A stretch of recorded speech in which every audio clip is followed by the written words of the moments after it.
하나님 말씀 봅니다. 욥기 19장 21절로 26절입니다. 욥기 19장 21절에서 26절입니다. 제가 읽어드립니다. 나의 친구야, 너희는 나를 불쌍히 여겨다오. 나를 불쌍히 여겨다오. 하나님의 손이 나를 치셨구나. 너희가 어찌하여 하나님처럼 나를 박해하느냐? 내 살로도 부족하냐? 나의 말이 곧 기록되었으면 책에 쓰여졌으면 철필과 나무로 영원히 돌에 새겨졌으면 좋겠노라. 내가 알기에는 나의 대속자가 살아계시니 마침내 그가 땅 위에 서실 것이라.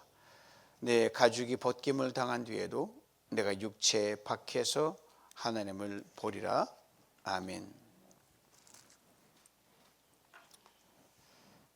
성경에 수많은 고백이 나오는데 탁월한 고백이 여러 되는데 오늘 본문에 나온 욥의 고백이 그 중에 하나 압권이라고 할 수 있죠.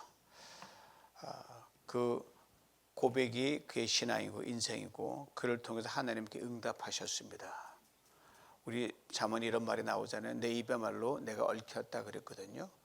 우리가 어떤 고백을 하냐에 따라서 하나님 그 고백의 사람으로 세우시고 그 고백의 사람으로 살아가게 하시고 고백의 사람으로 빚어 가십니다. 지난주 그 믿음 목장에서 우리 김숙자 권사님께 권사님 사랑하기가 쉽습니까? 어렵습니까? 그러니까 권사님 아주 탁월한 말씀하셨어요. 사랑 정말 쉬워요 그러시더라고요.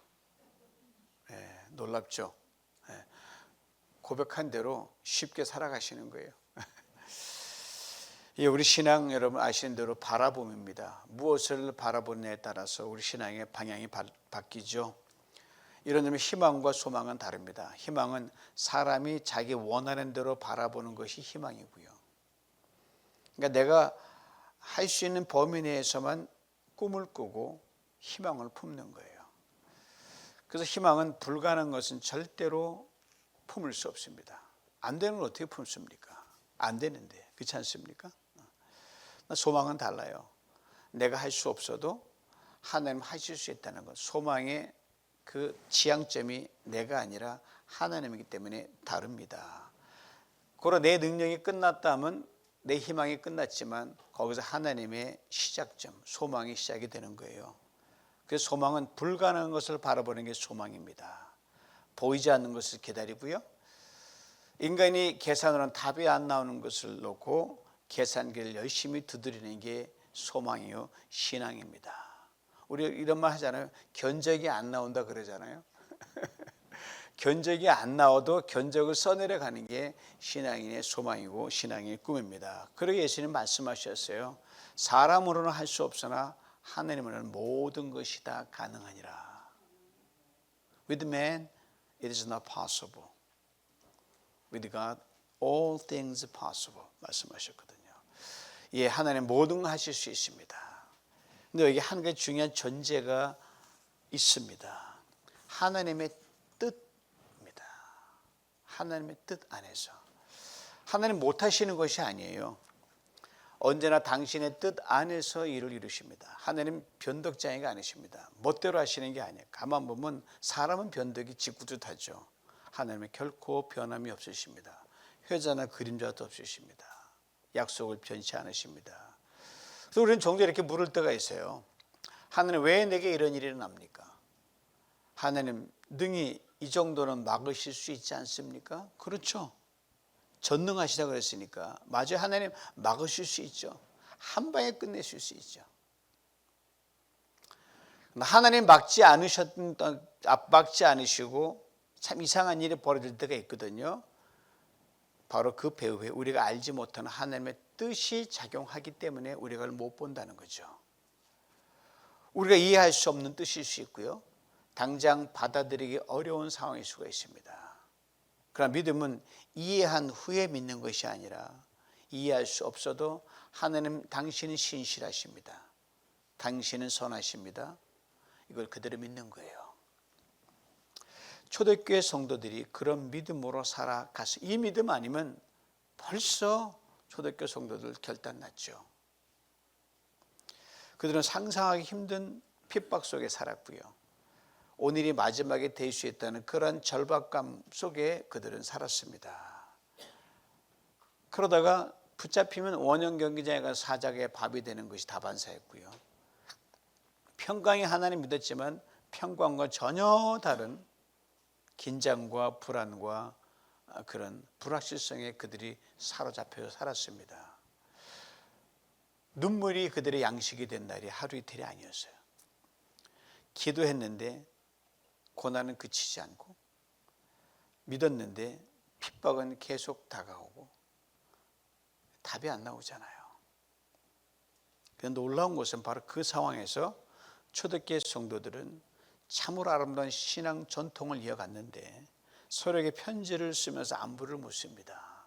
밥 잘 먹은 이 수준이 아니에요. 어제 재밌어 이 수준이면 오늘 수준이고, 아직 살아있습니까? 이게 인사였어요.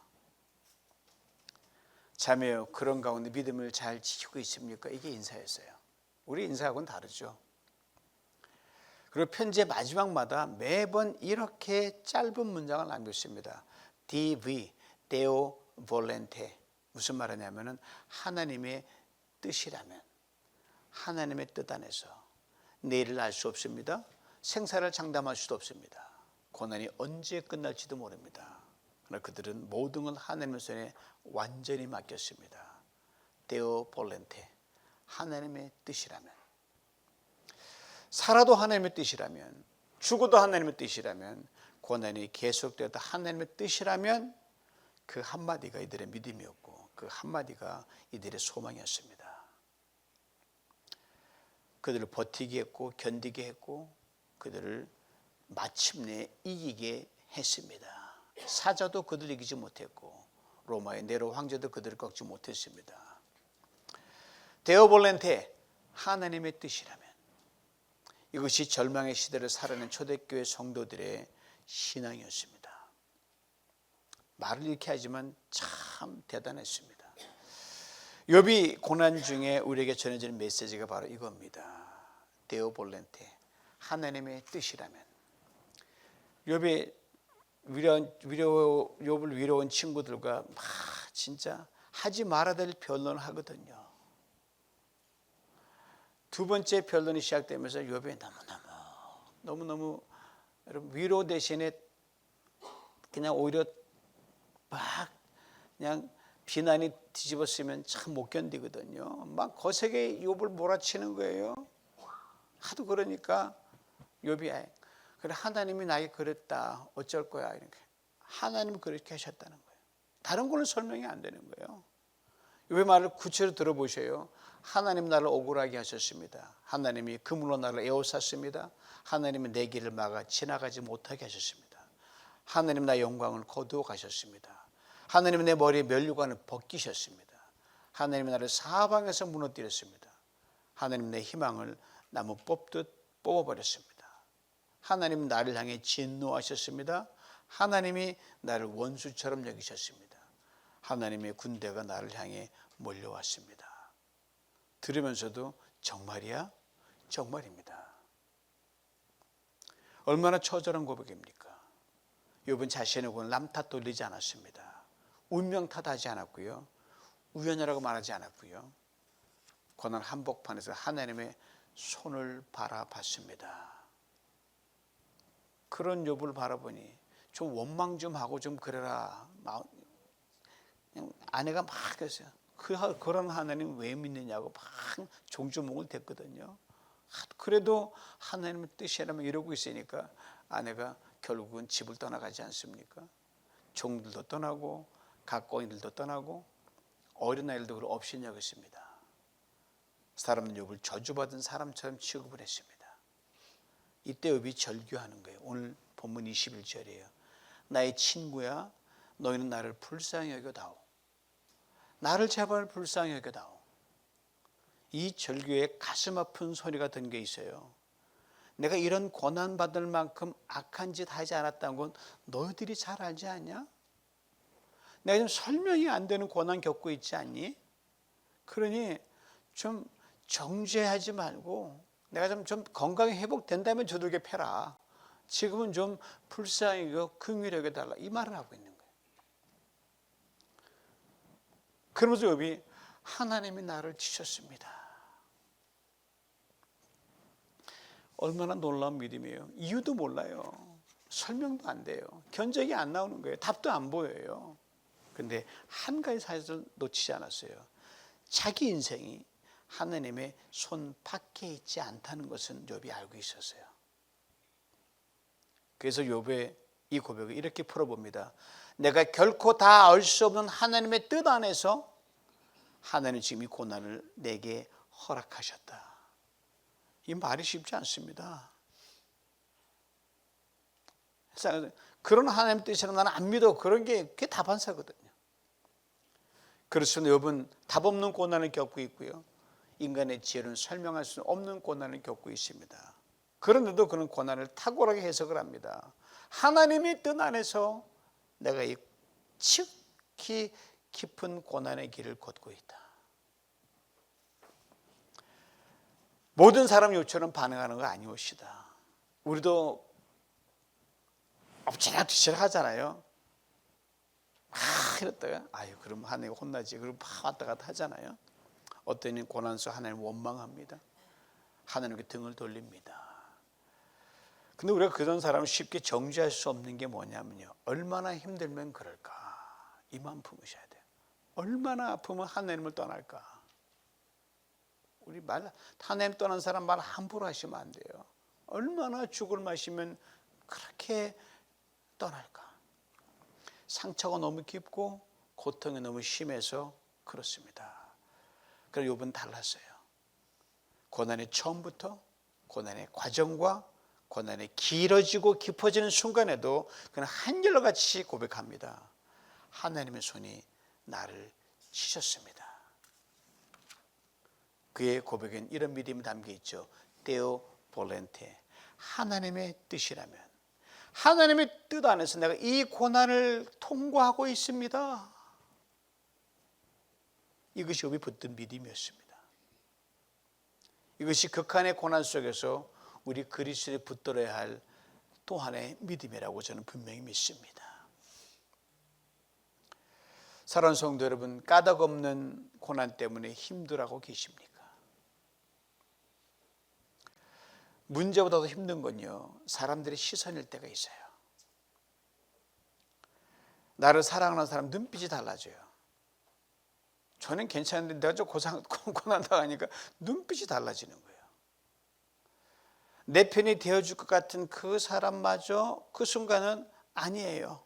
같이 있다가 소리를 보니까 다 떠나는 거예요. 견딜 수 없는 아픔을 줄 때가 있거든요. 여러분, 그게 다 사람의 심리입니다. 사람 너무 믿지 마십시오. 욥이 바로 그랬어요. 그래서 고난 속에 터져나온 욥의 고백은 오늘 우리에게 큰 위로가 됩니다. 욥이 이렇게 말하는 것 같지 않아요? 우리를 향해 이렇게 말하는 거예요. 사랑하는 21세기 크리스천 성도들이요, 오래전 내게 상상할 수 없는 고난이 닥쳤습니다. 이유도 알 수 없었고 설명이 안 됐습니다. 친구들은 위로하러 왔다가 이놈들이 내 신세 다 져놓고 정죄하고 도망갔습니다. 내 몸 무너졌고 내 몸 찢어졌고 오죽하면 내가 하나님 차라리 죽여주세요 했겠습니까? 그러나 그때 놓지 않은 건 하나 있었는데, 내가 겪는 이 고난조차 하나님의 뜻 안에 있다는 사실이었습니다. 그렇습니다. 여러분, 여전히 아팠습니다. 여전히 힘들었습니다. 여전히 죽을 것 같았습니다. 그런데도 그는 하나님의 뜻을 꽉 붙들었습니다. 그리고 그 믿음이 마침내 그를 절망 너머로 이끌어 갔습니다. 그래서 저는 오늘 힘겨운 지나고 있는 성도들이 혹 계시다고 하면 계시지요, 있지요, 이렇게 말씀드리고 싶습니다. 모든 것을 다 이해하지 못한다 할지라도, 도무지 이유를 알지 못한다 할지라도 이것 하나만은 놓치지 말았으면 좋겠습니다. 하나님의 뜻 안에서 내가 이 아픔을 겪고 있다. 하나님의 뜻 안에서 내가 이 질병을 통과하고 있다.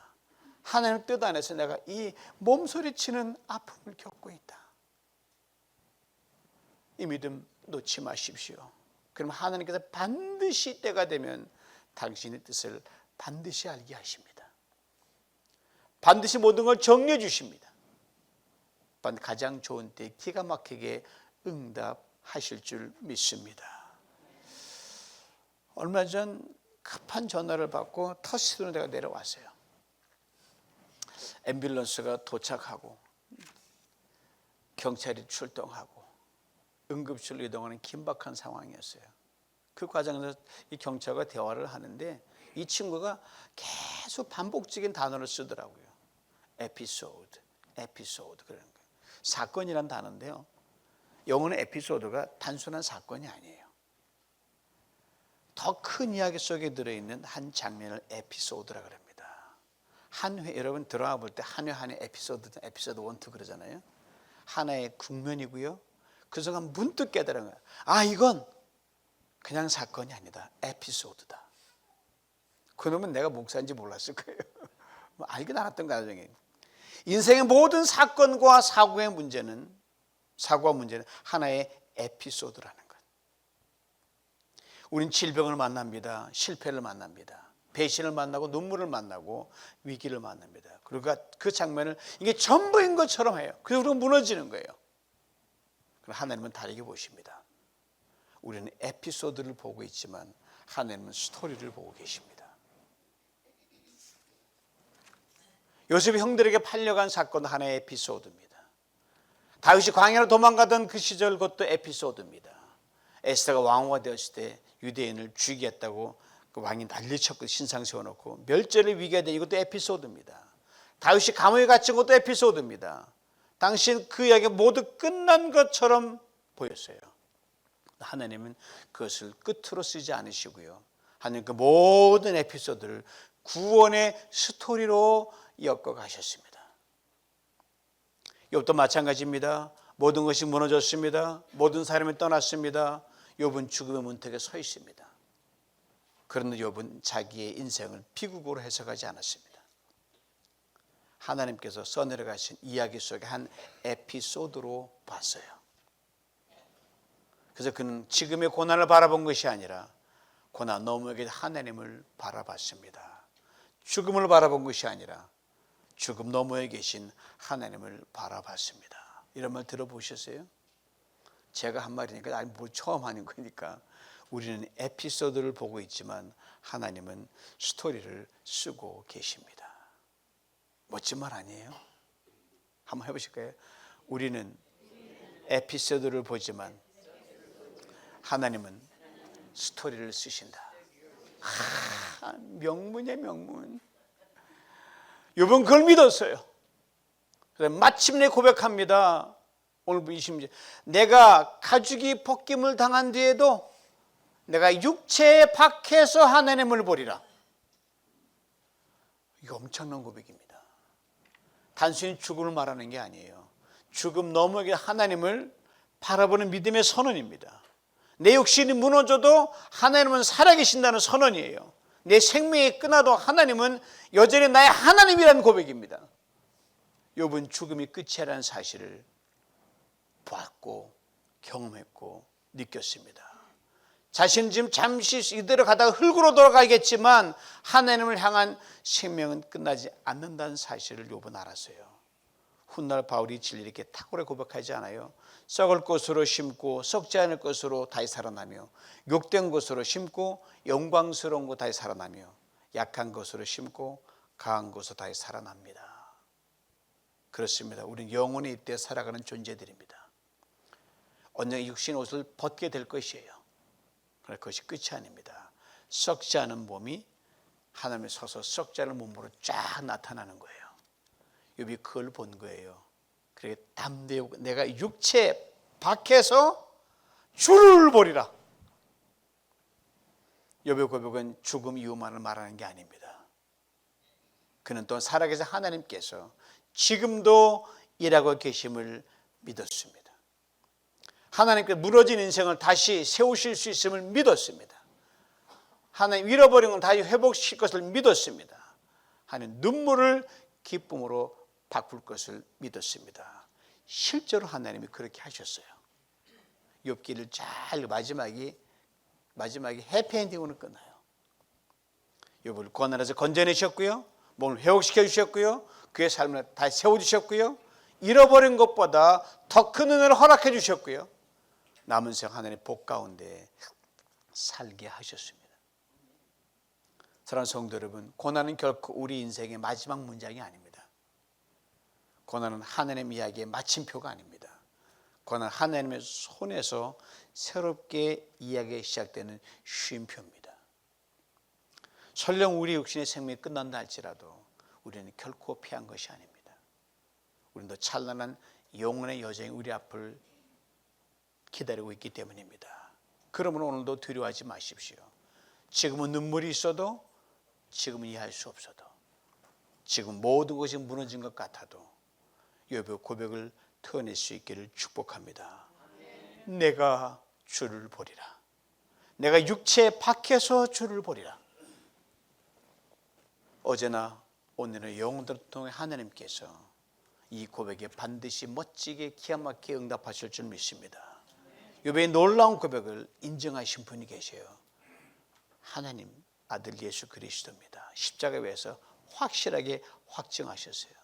사람 예수 십자가 딱 못 박고 끝났어. 하나님의 아들이 내려와 안 내려오네. 끝났어. 근데 십자가는 끝이 아니었습니다. 사람 예수를 무덤에 갇히면 끝이라고 생각했습니다. 그러나 무덤도 끝이 아니었습니다. 십자가 밖에 부활이 있었습니다. 무덤 밖에 생명이 있었습니다. 십자가 밖에 하나님이 계셨고 무덤 밖에 하나님이 살아계셨습니다.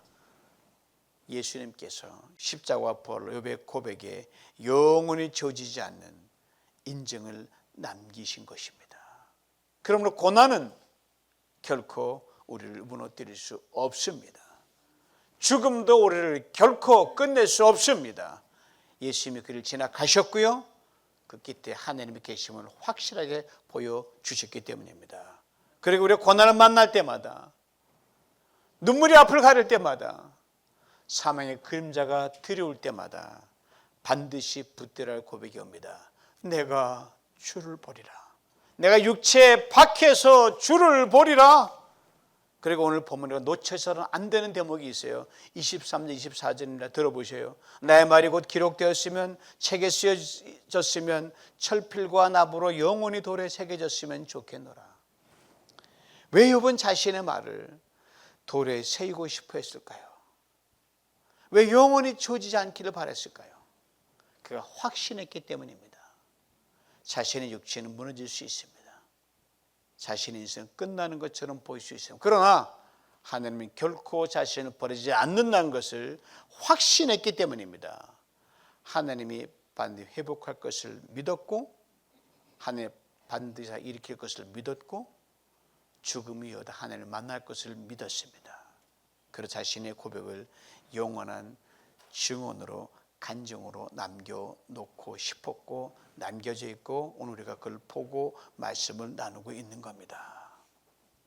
아브라함 믿음과 똑같아요. 아브라함의 100세 약속을 아들 주셨거든요.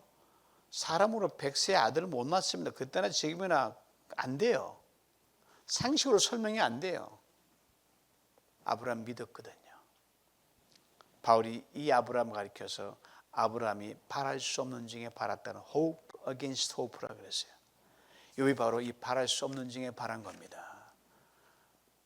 회복의 가능성이 전혀 없는 상태에서, 살 길이 보이지 않는 상태에서, 내일도 보이지 않는 상태에서 욥은 그대로 믿었습니다. 왜요? 그 소망의 근거가 자기가 아니기 때문입니다. 소망의 근거가 아픔이 아니었기 때문입니다. 소망의 근거가 사람도 아니고 상황이 아니었기 때문입니다. 소망의 근거가 하나님이었기 때문입니다. 지금 하나님께 자신을 고난의 골짜기로 깊은 골짜기 지나게 하시지만 반드시 골짜기에서 건져낼 것을 욥은 확실하게 믿었습니다. 설령 그 죽음의 골짜기를 할지라도 거기 자신을 일으켜 세울 줄 믿었습니다. 예수님이 그걸 확증하셨죠. 예수 그리스도 하나님은 지금도 우리를 회복시키십니다. 지금도 우리를 일으키십니다. 지금도 우리를 붙드십니다. 그리고 육신의 옷을 벗는 순간 우리를 영원한 생명으로 인도하십니다. 욥이 이것을 내다봤어요. 이렇게 외쳤습니다. 내가 주를 보리라. 내가 육체 밖에서 주를 보리라. 사랑하는 성도 여러분, 살다 보면 욥처럼 사망의 그림자가 우리를 들이울 때가 있습니다. 모든 것이 끝난 것처럼 보이는 그런 순간이 찾아올 수도 있습니다. 그때 욥의 고백이 우리의 고백이 될 수 있기를 원합니다. 내가 주를 보리라. 내가 육체 밖에서 주를 보리라. 이 고백을 마음에 새기십시오. 일기장에 새기십시오. 스마트폰 메모장에 새겨 놓으십시오. 돌에 새기듯 새기십시오. 철필로 새기듯 새기십시오. 눈물이 흐를 때마다 그걸 읽으십시오. 고난이 찾아올 때마다 붙드십시오. 그리고 밀어닥치는 사방에 밀어닥치는 수많은 인생의 어둠을 향해 이렇게 담대하게 선포하시기 바랍니다. 내가 이 문제 밖에서 주를 보리라. 내가 이 상처와 아픔 밖에서 주를 보리라. 내가 이 가난과 궁핍 밖에서 주를 보리라. 내가 절망 밖에서, 슬픔 밖에서, 시련 밖에서 주를 보리라. 이 질병 밖에서 주를 보리라. 이 곤비함 밖에서, 이 고통 밖에서, 연약함 밖에서 주를 보리라. 내가 사방 우겨쌈을 당하는 모든 답답함 밖에서 주를 보리라. 내가 나를 짓누르는 모든 한계 상황 밖에서 주를 보리라. 왜요? 하나님 문제보다 크십니다. 저 상처보다 크십니다. 질병보다 크시고 죽음보다 크시기 때문입니다. 예수 그리스도께서 십자가 밖에서 하나님을 보셨고 무덤 밖에서 하나님을 보셨기 때문입니다. 잊지 마십시오. 지금 여러분과 제가 지나고 있는 고난은 아직 끝난 이야기가 아닙니다. 하나님이 써내려 가시는 이야기 속의 한 에피소드일 뿐입니다. 우린 지금 에피소드를 보고 있고 하나님은 스토리를 써내려가고 계십니다. 고로 지금은 눈물이 흐를지라도, 앞이 보이지 않을지라도, 모든 것이 막힌 것처럼 보일지라도 포기하지 마십시오. 낙심하지 마십시오. 고개 들어 하나님을 바라보십시오. 그리고 선포하십시오. 내가 주를 보리라. 내가 육체 밖에서 주를 보리라. 주님이 믿음의 고백을 결단코 외면하지 않으십니다. 우리는 눈물을 보십니다. 우리 한숨을 보십니다. 아픔을 보십니다. 우리를 도우십니다. 위로하시고 붙드십니다. 회복시키시고 넉넉히 기게 하십니다. 무엇보다 날마다 우리를 만나주십니다. 이 은혜를 평생 누리며 살아가시는 저 여러분 되기를 주님의 이름으로 축원합니다. 내가 주를 보리라. 내가 육체 밖에서 주를 보리라. 기도합니다. 주님, 우리는 에피소드를 보고 있지만 주님은 스토리를 쓰고 계심을 믿습니다. 눈물 속에서도, 고난 속에서도, 절망 속에서도 욥처럼 주님을 바라보게 하여 주시옵소서. 그리고 날마다 믿음으로 고백하게 하옵소서. 내가 주를 보리라. 예수님의 이름으로 기도하옵나이다. 아멘.